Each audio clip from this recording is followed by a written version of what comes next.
Iran का Israel पर एक और बड़ा करारी जवाबी हमला। ऑपरेशन वादा सादिक सोम के तहत बैलिस्टिक मिसाइल की बारिश, शीफा तलबीब और बैतुल मकदस में जोरदार धमाके, 3 इजरायली हलाक, 14 जख्मी, कई इमारतें तबाह, शहरी बंकर्स में कैद, 3 जंगी तैयारे मार गिराए गए। बाज़रान इनकलाब का बयान, हमला इजराइल की जारियत के जवाब में कौमी दिफा के तहत किया गया।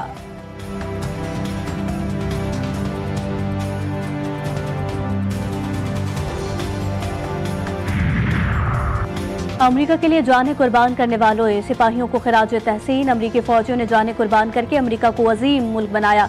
डोनाल्ड ट्रंप कहते हैं, दुनिया को बताना चाहता हूं, हमारी फौज कभी हथियार नहीं डालेगी। अमरीका पहले से कहीं ज्यादा मजबूत और आज दुनिया की तारीख बदल कर रखती।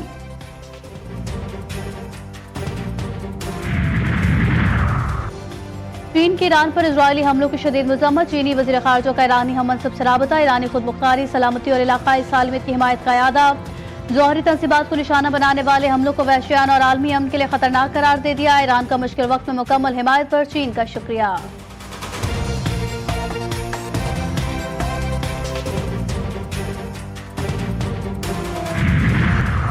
और कराची आज भी शदीद गर्मी और हब्स की लपेट में। समंदरी हवाएं मौतल, शिद्दत 48 डिग्री तक महसूस होने का इम्कान।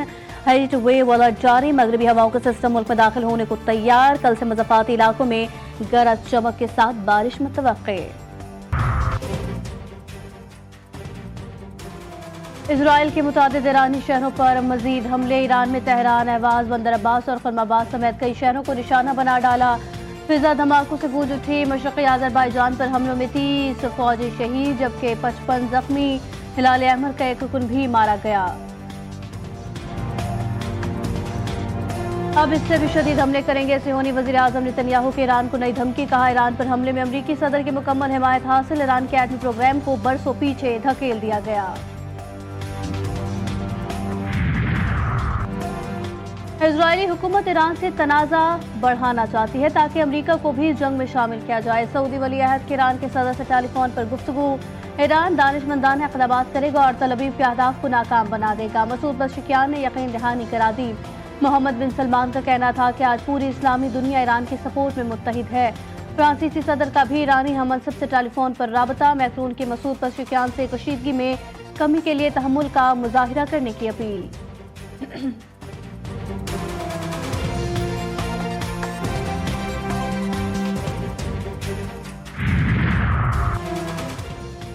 अमरीकी सदर के सऊदी वली अहद मोहम्मद बिन सलमान और कतर के अमीर से राबते। मशरिक़ वस्ता में इस्तेहकाम। ईरान पर इजरायली हमलों और सिफारती हल की जरूरत पर गुफ्तगू। रूसी सदर से भी टेलीफोनिक राबता। पुतिन और ट्रंप के दरमियान ईरान इजराइल कशीदगी पर तबादला ख्याल। रूसी वज़ीर ख़ारजा की कशीदगी में कमी के लिए मदद की पेशकश। ट्रंप के बरतानवी वज़ीर आज़म से भी बातचीत। केयर स्टार्मर का ईरानी एटमी प्रोग्राम पर तशवीश का इजहार। तुर्क सदर तैयब एर्दोगान ने सऊदी वली अहद मोहम्मद बिन सलमान से राबते में कहा कि इजराइल खित्ते को अदम इस्तेहकाम की जानिब धकेल रहा है।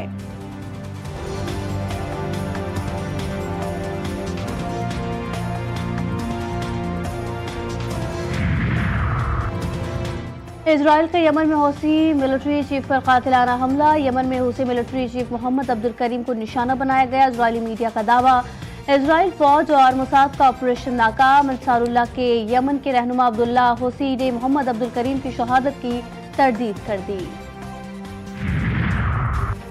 पाकिस्तानी शहरियों को ईरान का सफर न करने की हिदायत। हुकूमत ईरान से मुतालिक पाकिस्तानी शहरियों के लिए ट्रैवल एडवाइजरी जारी कर दी। वजारत दाखिला के एलामी के मुताबिक हुकूमत पाकिस्तान अपने शहरियों की सलामती और हिफाजत के लिए सूरत हाल पर गहरी निगाह रखे हुए है। ईरान में मौजूद पाकिस्तानियों की बाहिफाजत वतन वापसी के लिए जरूरी इक़दाम किए जा रहे हैं।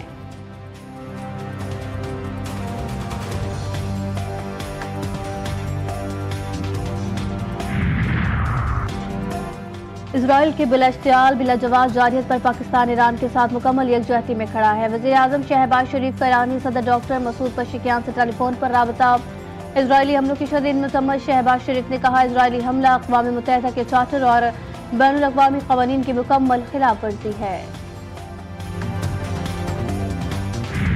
समझता हूँ कि ये एक ऐसा इनिशिएटिव की ज़रूरत है इस वक्त जिससे आलम इस्लाम का इत्तेहाद नज़र आए और इजराइल के साथ जहाँ जहाँ भी इस्लामी दुनिया में ताल्लुकात हैं उनको मुनक़ता होना चाहिए। मुकम्मल यकजहती का इजहार हम करते हैं अपने ईरानी भाइयों के साथ। और इस आजमाइश की घड़ी में हम उनके साथ हैं, हर तरीके से उनके साथ। मुस्लिम दुनिया इजराइल से सिफारती ताल्लुकात खत्म करे, इस्लामी ममालिक मुत्तहिद ना हुए तो सबकी बारी आएगी। नजायज रियासत ने पूरे खत्ते को जंग की लपेट में डाल दिया। कौमी असम्बली में खिताब के दौरान ख्वाजा आसिफ ने कहा कि ईरान पर हमला करके बैनुल अक़वामी कवानीन की खुली खिलाफ वर्जी की गई। वज़ीर इत्तलाआत अता तारड़ बोले, ईरान को अपने दिफा का हक हासिल है। पाकिस्तान खत्ते में अमन का फरोग चाहता है। फ़लस्तीन के निहत्ते मुसलमानों को कभी नहीं भूलेंगे।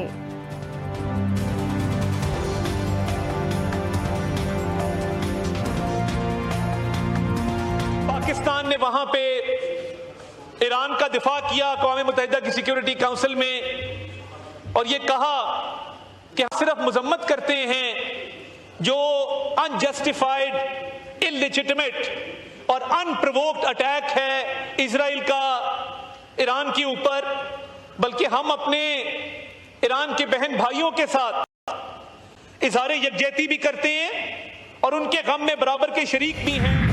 Is the only way for us to address all issues. There's no military solution to the issue of Kashmir. There's no military solution to the issue of terrorism. There's no military solution to any of the problems that India and Pakistan have faced historically.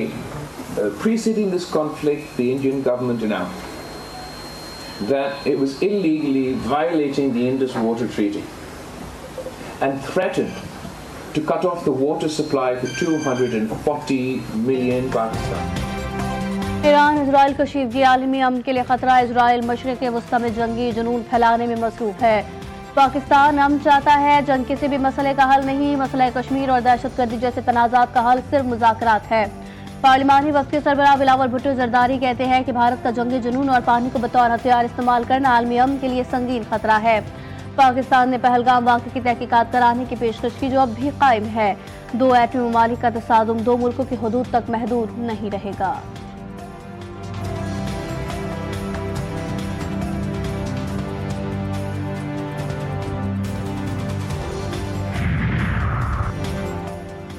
Bharat को सिफारती बहास पर एक और शर्मनाक नाकामी। पाकिस्तान को F-80F की grey list में शामिल करवाने में नाकाम। पाकिस्तान आलमी एतमाद हासिल करने में कामयाब। चीन, तुर्की, जापान ने पाकिस्तान की खुलकर हिमायत की। फैटफ ने भारत का बयानिया मुस्तरद कर दिया।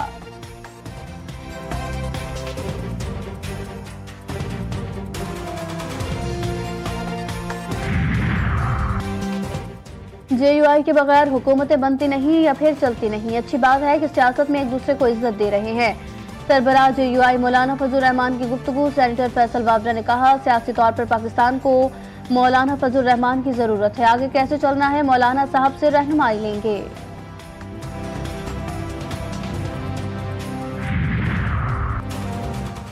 तहरीक इंसाफ का बानी PTI की रिहाई के लिए एहतजाज का ऐलान। वज़ीर आला खैबर पख्तूनख्वा कहते हैं कि 22 जून को मुल्क भर की हर तहसील और हर हल्के में एहतजाज होगा। अली अमीन गड्डापुर ने वाज़ेह किया कि इस बार जब हम निकलेंगे तो बानी के पास अडियाला आएंगे और अब पूरा अमन नहीं रहेंगे।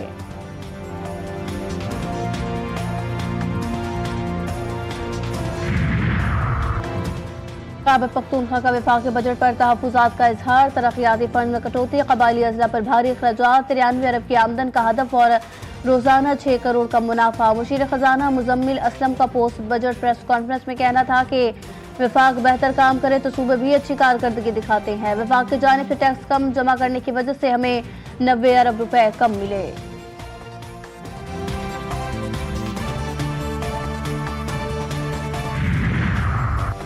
वफाक ने तहफ़्फ़ुज़ात दूर नहीं किए तो पीपल्स पार्टी वफाक के बजट की मंजूरी के लिए वोट नहीं देगी। वज़ीर आला सिंध मुराद अली शाह ने साफ साफ कह दिया। पोस्ट बजट कॉन्फ्रेंस में कहा कि बजट के मौके पर सबको मुत्तहिद होना चाहिए था। अवाम को रिलीफ फराहम करने के लिए हर मुमकिन इक़दाम किए। वफाक से मुंतकली पूरी नहीं आई। वफाकी हुकूमत से राबता किया लेकिन वो कहते रहे हम ठीक जा रहे हैं।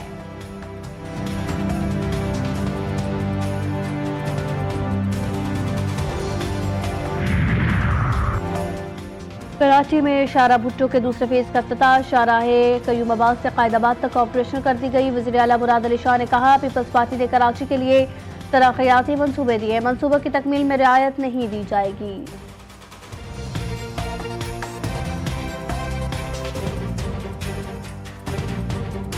अमरीकी आर्मी की 250वीं सालगिरह। वाशिंगटन डीसी में फौजी परेड का इनेकाद किया गया। अमरीकी सदर की फौजी परेड में अली खाना के हमरा शिरकत।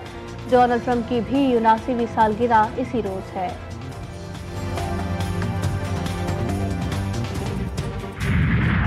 और जनूबी अफ्रीका पहली बार आईसीसी टेस्ट का चैंपियन बन गया। फाइनल में दिफाई चैंपियन ऑस्ट्रेलिया को 5 विकेटों से शिकस्त। एडन मार्करम का टीम की जीत में अहम किरदार। कप्तान चैम्बर ने भी टीम को फतह के करीब पहुंचाया।